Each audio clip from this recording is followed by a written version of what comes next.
Hello friends, welcome to my YouTube channel. देखिए आज के वीडियो में जो मैं फ्रूट प्लांट शेयर कर रही हूँ वो रेयर फ्रूट प्लांट है, यानी कि आसानी से आपको अभी नहीं मिलेगा और हो सकता है मे बी कुछ नर्सरियों में अवेलेबल भी ना हो। तो देखिए मैंने इस फ्रूट प्लांट को अभी आपके साथ रिसेंटली जब लिया था तो मैंने शेयर भी किया था। देखिए मेरा भी कोई इरादा नहीं था इस फ्रूट प्लांट को लेने का। जब मैंने एप्पल के फ्रूट प्लांट ख़रीदे तो वहाँ पर पर्सनली जब इस फ्रूट प्लांट को देखा और मैंने उनसे बात की कि ये क्या लग सकता है गर्म इलाकों में, तब उन्होंने मुझे कहा कि हाँ ये लग जाए। उस समय मैंने देखिए जहाँ से ख़रीदा वो भी डेजर्ट एरिया ही है, वहाँ पर ये बहुत अच्छे से फ्रूटिंग कर रहा था। इसके मदर प्लांट में भी फ्रूटिंग हो रही थी और साथ ही साथ उनके पास जितने भी ये प्लांट से रखे हुए थे उसमें फ्रूटिंग हो रही थी। तो इसीलिए मैंने इस प्लांट को ख़रीदा। तो ये नेक्ट्राइन का प्लांट है और गमले में आसानी से लग जाता है। तो देखिए इसे आप ज़रूर लगाएं, क्योंकि मैं देखिए बहुत सारे फ्रूट्स होते हैं, मैं आपके साथ नहीं, जैसे मैंने एप्पल का है कि जब देखिए आसानी से आजकल गमले में वो भी लग जाता है, आपको सिर्फ उसके लिए स्पीशीज़ का ध्यान रखना पड़ेगा। आज हम नेक्ट्राइन के बारे में बात करेंगे कि कैसे इसके लिए मिट्टी तैयार करें, कहाँ से मिल सकता है। देखिए फ़िलहाल मैं उसके बारे में भी आपको ज़रूर शेयर करूँगी। तो ये सारा कुछ इस वीडियो में शेयर करूँगी। वीडियोज़ पसंद आए तो प्लीज़ लाइक शेयर सब्सक्राइब जरूर कीजिए। फ्रेंड्स, ये है मेरा नेक्ट्राइन का प्लांट और जब मैंने पहली बार नर्सरी में इसे देखा, मेरा कोई इरादा नहीं था इसे ख़रीदने का, लेकिन मैंने इसमें जो फ्रूटिंग देखी, देखिए हालांकि पहले साल जब फ्रूटिंग होती है इस तरीके से हम हटा देते हैं, बट मैंने वहाँ पर जितने भी यहाँ पर इस तरीके के पौधे लगे हुए देखे थे वो सारे के सारे में फ्रूटिंग हो रही थी। और ये फ्रूट्स अभी सेट है। हालांकि मैंने थोड़ा सा लालच की वजह से इसे रखा हुआ है कि एक बार इसे टेस्ट करके देखा जाए। देखिए मैंने तो अभी इस फ्रूट को अभी मार्केट में, अभी हमारे यहाँ लोकल दिल्ली की बात करूँ तो नहीं देखा है। तो देखिए दिल्ली में मैंने लगाया, बहुत सारे लोग पूछते हैं फिर कि मैंने कहाँ पे लगाया हुआ है, और इस तरीके से कंटेनर में लगा हुआ है। इसे लगाए हुए मुझे सिर्फ 1 मंथ ही हुआ है, यानी कि मैंने इसे मार्च के महीने में ख़रीदा था और अप्रैल में लगाया। देखिए बहुत सारी चीज़ें मैं आज आपके साथ शेयर करूँगी कि क्या क्या चीज़ों की आप सावधानी रखें कि आपके पौधे ख़राब ना हो। सबसे पहले जब मैंने ये फ्रूट प्लांट ख़रीदा था तो मैंने 1 वीक के लिए इसे अपने अदर फ्रूट प्लांट, मेरे पास देखिए 60 से ज़्यादा फ्रूट प्लांट हैं, तो उसी एनवायरनमेंट में, हालांकि देखिए गर्म इलाके से आया था, ज़्यादा दूरी डिस्टेंस को नहीं लेकर आया था, बट ये है कि मैंने इसे फिर भी 5 से 6 दिन अपने प्लांट्स के साथ इसे रख कर देखा और उसके बाद इसको लगाया। इसके लिए जो पॉट का साइज़ है ना, बहुत सारे लोगों के कमेंट्स आते हैं कि पॉट्स का साइज़ कितना लें, कितना नहीं रखें। तो देखिए सबसे पहली चीज़ तो ये है कि आप देखिए मेरे हैं ना सारे बकेट्स में लगे हुए हैं। अब देखिए सीधी सी बात है कि आप बहुत छोटे से पॉट में अगर लगाएंगे तो फ्रूटिंग ज़्यादा नहीं ले पाएंगे। स्टार्टिंग में वो फ्रूटिंग करेगा तो उसके बाद नहीं करेगा। देखिए क्या होता है कि शुरुआत में हो सकता है थोड़ी सी लेट फ्रूटिंग हो, पहले हमें ये कोशिश करनी चाहिए कि प्लांट अपनी अच्छे से ग्रोथ को ले, उसके बाद उसमें फ्रूटिंग हो। और दूसरा ये इसके ग्राफ्टेड पौधा, ये देखिए ये जो है ग्राफ्टिंग पर है, तो आपको ग्राफ्टेड पौधा ही ले। कई लोगों के कमेंट्स आते हैं 5 साल हो गए, 6 साल हो गए, बट फ्रूटिंग नहीं हो रही है। देखिए आपने ओरिजिनल अगर कोई भी प्लांट की बात कर रही हूँ लगाया है तो वो नहीं करेगा, बहुत टाइमिंग लेगा। तो पॉट है, सबसे पहली चीज़ है कि पॉट आपको इस तरीके से लेना है। देखिए मैंने जैसे ये लिया है, आप मिनिमम 14 इंच या 16 इंच का पॉट आप स्टार्टिंग में ज़रूर रखें। जैसे कि मेरा ये, मैंने बहुत सारे वीडियोज़ इसी पर शेयर किए हुए हैं कि आपको किस तरीके के पॉट को प्रिपेयर करना है। तो जैसे कि ये पॉट है, इसमें मैंने 6 से 7 होल किए हैं। कोई भी फ्रूट प्लांट लगा रहे हो, सबसे बड़ी चीज़ आपको ये देखनी है कि उसके जो ड्रेनेज सिस्टम अच्छा होना चाहिए। ड्रेनेज सिस्टम आपका बेस्ट होगा तभी आप उसके अंदर जो है फ्रूटिंग ले पाएंगे, वरना पौधों के मरने का सबसे बड़ा रीज़न होता है पानी का रुकना। देखिए अगर इसमें पानी नहीं रुकेगा तो फिर कोई प्रॉब्लम नहीं आती है, हम बहुत हद तक एक प्रॉब्लम को सॉल्व कर लेते हैं। उसके बाद इसमें जो है ना, आपको नीचे एक ठिकरी की एक लेयर होती है।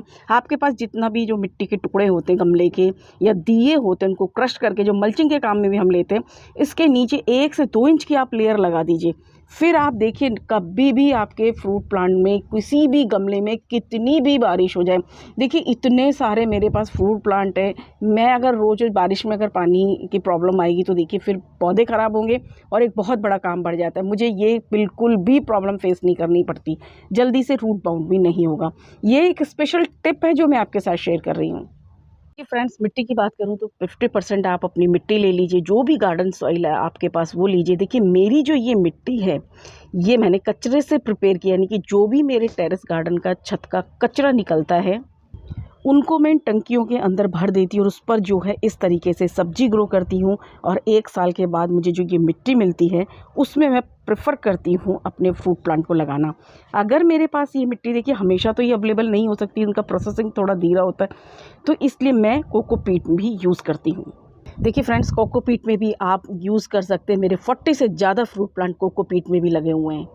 ये देखिए, टेरेस गार्डनिंग में ये एक अच्छा ऑप्शन भी है क्योंकि इससे वेट कम पड़ता है और साथ ही साथ इसमें बार बार किसी और भी जो मिट्टी की प्रॉब्लम्स होती हैं वो नहीं आती हैं।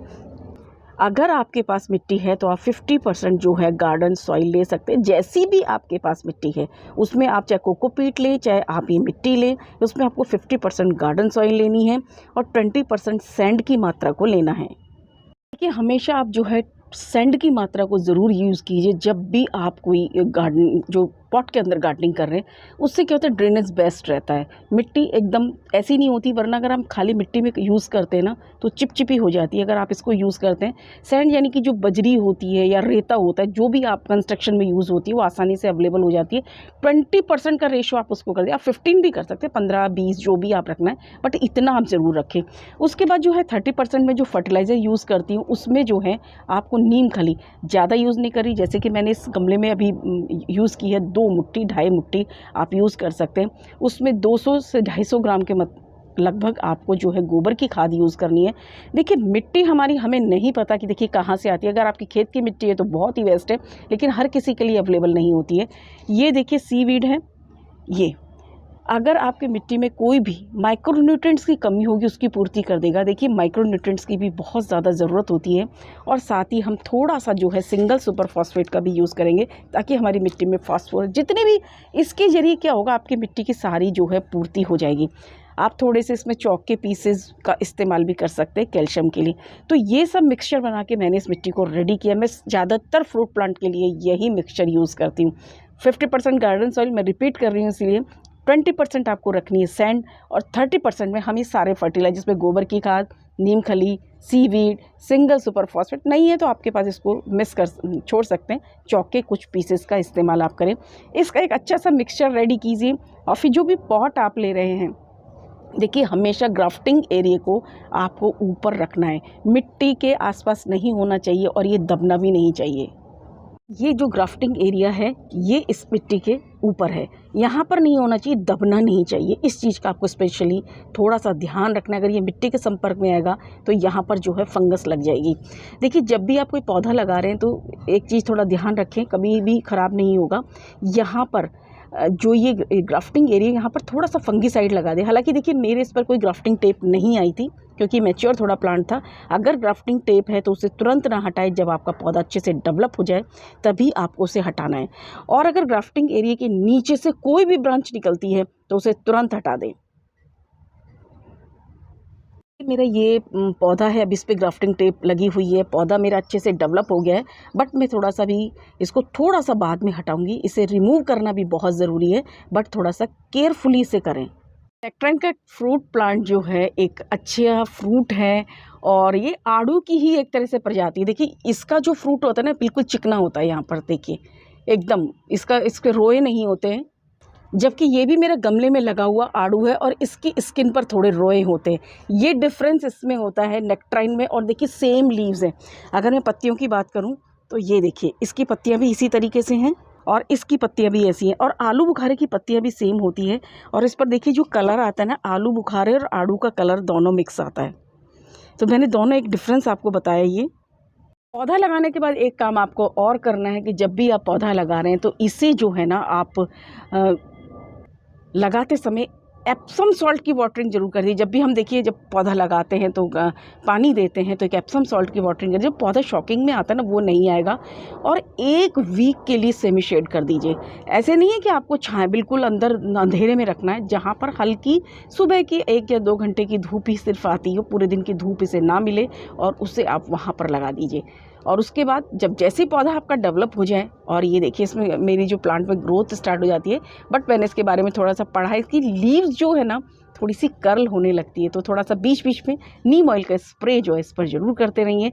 देखिए, अभी तो मेरे पौधे को 1 महीना हुआ है, मैंने इसे अभी कोई फर्टिलाइज़र नहीं दिया है क्योंकि जितने भी फर्टिलाइज़र मैंने थे, इसके सीवीड है, गोबर की खाद है, सिंगल सुपर फॉस्फेट, सारे ही फर्टिलाइज़र मैंने इसको दिए थे। तो इसे अभी कोई फर्टिलाइज़र की ऐसी ज़रूरत नहीं है क्योंकि ओवर फर्टिलाइज़र आप करते हैं तब भी इसको प्रॉब्लम होती है। अब हालांकि थोड़ा सा, क्योंकि मैंने इसे एप्सम सॉल्ट भी दिया था, इसलिए मुझे अभी ऐसे कोई ज़रूरत नहीं है। 1 महीने बाद यानी कि 15 से या 20 दिन के बाद मैं इसे हल्का सा सीवीड का फर्टिलाइज़र ज़रूर दूंगी और थोड़ा सा एप्सम सॉल्ट। देखिए एप्सम सॉल्ट का एक मेन काम होता है कि जैसे कि ये हमारा फ्रूट लगा है, इसके शुगर कंटेंट को मेंटेन करके रखता है, यानी कि जो भी शुगर होती है फ्रूट के अंदर उसको मेंटेन करता है। तो एप्सम सॉल्ट आपको अपने बहुत सारे लोगों के कमेंट आए थे। एप्सम सॉल्ट जो है किन किन फ्रूट प्लांट को, सारे फ्रूट प्लांट्स को दीजिए जितने भी आपने लगाए हैं, लगाते समय भी आप दें तो ज़्यादा बेटर रहेगा। और साथ ही साथ जो शुगर कंटेंट होता है इसके लिए हम इसको इस्तेमाल करते हैं, तो एक बेस्ट फर्टिलाइज़र है। आपकी पत्तियों की ग्रोथ नहीं हो रही है, पत्तियाँ पीली पड़ रही हैं, तो इन सब के लिए एप्सम सॉल्ट यूज़ करते हैं, लेकिन बार बार इसका हम यूज़ नहीं करते हैं। तो ये देखिए मैंने छोटी सी एक इन्फॉर्मेशन थी। हाँ, सन लविंग प्लांट है, सेमी शेडेड नहीं करना है प्लांट को, सिर्फ लगाने के कुछ दिन बाद ही इसको 1 वीक के लिए रखना है, उसके बाद इसे ओपन में आप लेकर आइए, उस प्लांट को लगाइए। बिल्कुल आड़ू जो हमारा होता है उसी की मिली जुली एक ही वैरायटी है और थोड़ा सा ही इसमें डिफरेंस होता है। तो आप इस फ्रूट प्लांट को ज़रूर लगाइए, बहुत आसानी के साथ आजकल ये ग्रो रहा है। इसे देखिए कैलिफोर्निया वगैरह में काफ़ी उगाया जाता है, तो अब ये हमारे देखिए दिल्ली में भी लग रहा है, तो आप इसे ज़रूर लगाइए। बहुत अच्छा फ्रूट प्लांट है, मैं इसको इसलिए रिकमेंड कर रही हूँ क्योंकि मैंने लगाया और इसके रिजल्ट्स भी मैं देख रही हूँ। तो ये एक अच्छा प्लांट्स है। वीडियोस पसंद आए तो प्लीज़ लाइक शेयर सब्सक्राइब जरूर कीजिए। अगर आपने भी लगाया तो आप मुझे कमेंट करके ज़रूर बताइए कि आप में से किस किस ने इस फ्रूट प्लांट को लगाया। देखिए हाँ, जैसे कि मैं इसके बारे में बता सकती हूँ कि इसको पौधा आप कहाँ से लें। मैंने ये जय हिंद नर्सरी से ये प्लांट लिया था, तो आप वहाँ से ख़रीद सकते हैं, आपको मिल सकता है। और भी नर्सरी, देखिए किसी भी नर्सरी से आप खरीदिए, ऐसा कुछ नहीं है, बट हाँ जहाँ से मैंने लिया मैं उसके बारे में आपको ज़रूर बता रही हूँ। Thank you.